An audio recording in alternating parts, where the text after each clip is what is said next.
அன்பார்ந்தவர்களே, இறைமகன் மானிட மகனானதை புனித வளனார் பல்வேறு கோணங்களிலே தியானித்து பார்க்கின்றார். இன்று அத்தகைய ஒரு தியானம் நமக்கு பாடமாகிறது. மிக அருமையான ஒரு செய்யுளை இறையடியார் வீரமாமுனிவர் நமக்கு தேம்பாவணியிலே தருகின்றார். அதனை நாம் பார்க்க இருக்கின்றோம். மகிழ்வினை படலத்திலே இந்த அருமையான செய்யுள் அமைகிறது.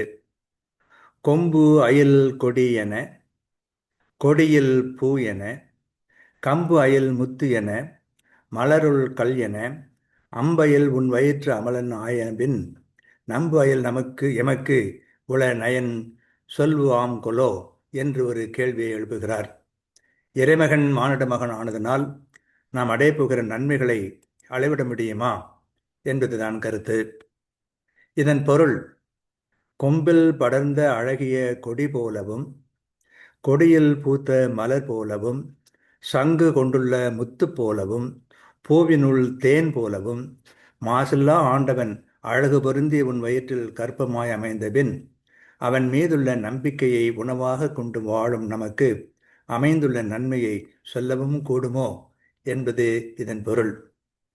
கருத்து என்ன என்றால், கொம்பிலே படர்ந்த அழகிய கொடி அன்னை மரியா, கொடியில் மலர்ந்த பூ, சங்கில் பொதிந்த முத்து, பூவினுள் நிறைந்த மது, இவ்வாறு உனது திருவயிற்றிலே இறைமகன் தோன்றினான். அவன் மீது கொண்டுள்ள நம்பிக்கையே நமக்கு உணவு. அதனால் நாம் அடையும் நன்மையை அளக்க முடியுமா? இது சூசையின் பெருமிதம். கொம்பையில் கொடியென, கொடியில் பூவென, கம்பையில் முத்தன, மலருள் கல்லென, வம்பையில் உள் வயிற்றில் மலநாயனபின் நம்பயல் எமக்குள நயன் சொல்வாங்கொளோ என்று கேட்கிற ஒரு கேள்வியை பார்க்கிறோம். இதிலே இறை வாக்கு நமக்கு உணவு என்று சொல்வதை பார்க்கிறோம்.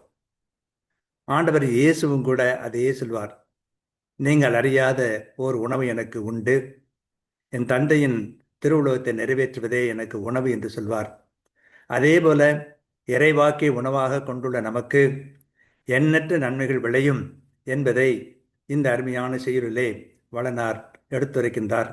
நாமும் அதை ஏற்றுக்கொண்டோம் என்று சொன்னால் நம்முடைய வாழ்வு எவ்வளவோ நிறைவுள்ளதாக இருக்கும். வாழ்க.